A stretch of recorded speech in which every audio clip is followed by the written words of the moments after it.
Assalamualaikum warahmatullahi wabarakatuh.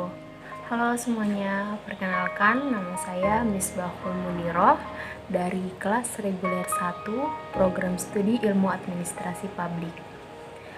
Apa kabar semuanya? Semoga kita semua tetap dalam keadaan sehat walafiat dan juga selalu berada dalam lindungannya Allah Subhanahu wa taala, dan tetap selalu jaga jarak dan juga tetap atuhi aturan-aturan dalam protokol kesehatan agar kita semua bisa tetap terhindar dari penyakit COVID-19. Dan kita sama-sama berdoa semoga COVID ini segera berakhir dan juga kehidupan segalanya menjadi pulih kembali. Baik, pada kesempatan kali ini saya akan membahas tentang konflik organisasi di tengah pandemi saat ini, yaitu pandemi tentang COVID-19 atau biasa disebut dengan wabah corona. Sebelum kita melangkah lebih jauh, kita harus tahu dulu tuh apa sih pengertian dari konflik organisasi. Organisasi itu adalah suatu wadah untuk berkumpulnya dua orang atau lebih yang memiliki tujuan yang sama sehingga mereka berkumpul menjadi satu wadah untuk mewujudkan tujuannya bersama itu. Terus yang namanya konflik adalah suatu perselisihan. Gambaran besarnya itu adalah suatu perselisihan atau pertikaian atau ketidakcocokan antara individu satu dengan yang lain atau suatu kelompok yang satu dengan yang lain, sehingga menimbulkan biasa rasa saling tidak suka atau rasa ingin saling menjatuhkan. Sedangkan konflik organisasi kita gabungkan pengertiannya adalah suatu rasa atau suatu keadaan di mana orang-orang yang dalam organisasi tersebut, orang-orang yang dalam wadah tersebut memiliki tujuan masing-masing atau memiliki ketidakcocokan sehingga biasanya menimbulkan rasa ingin saling menjatuhkan, rasa ingin saling menyingkirkan dalam organisasi tersebut.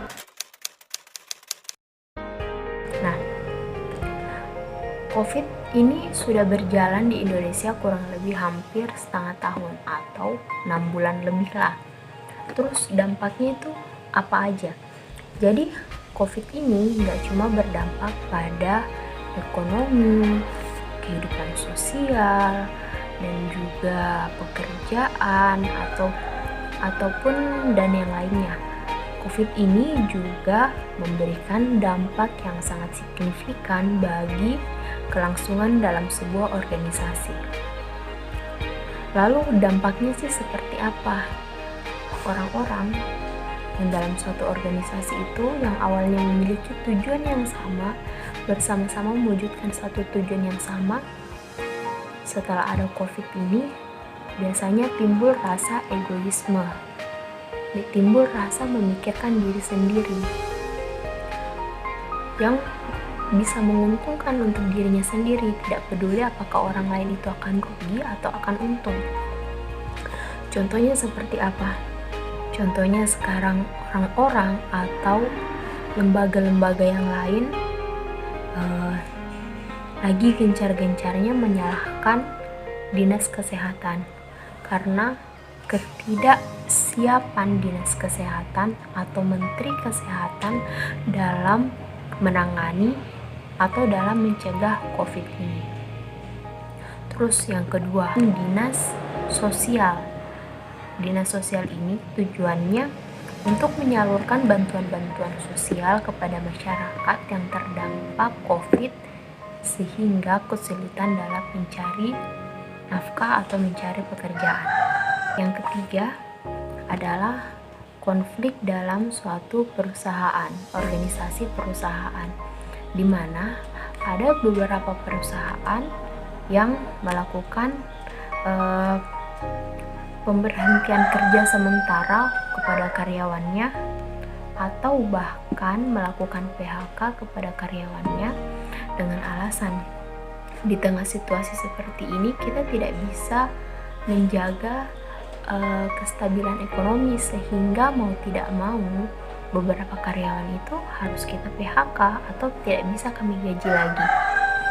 Konflik organisasi yang terjadi akibat adanya COVID ini, salah satunya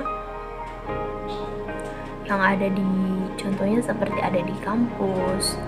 Konfliknya itu seperti antara mahasiswa dengan lembaga mahasiswa, di mana mahasiswa itu inginnya UKT kita dipotong. Kita itu maunya UKT kita diringankan, pembayaran SPP kita diringankan. Nah, jika pihak kampus tidak ada negosiasi, tidak setuju atau tidak ada negosiasi, ini juga bisa menjadi konflik dalam suatu organisasi.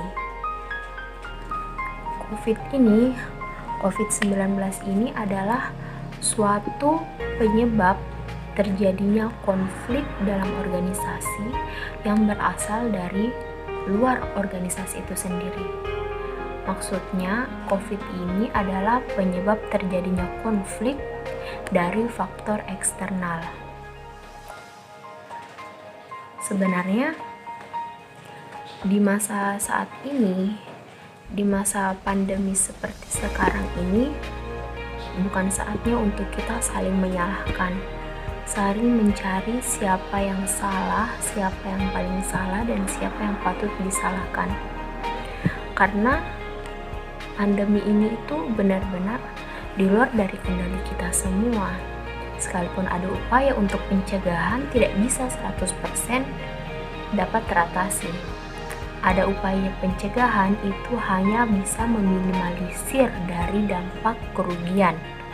Intinya, daripada kita saling salah-salahan, lebih baik kita sama-sama bekerja sama bagaimana caranya agar wabah ini segera selesai, agar bagaimana caranya penyebaran virus ini berhenti. Dengan cara pertama, kita harus selalu menjaga jarak. Kedua, selalu menggunakan masker dimanapun berada. Ketiga, selalu rajin cuci tangan atau bawa hand sanitizer.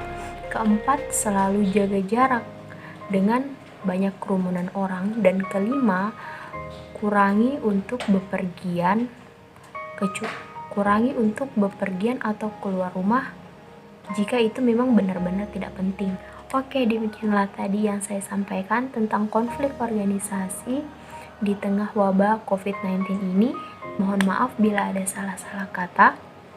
Saya akhiri dengan billahi fi sabilil haq wastabiqul khairat. Wassalamualaikum warahmatullahi wabarakatuh.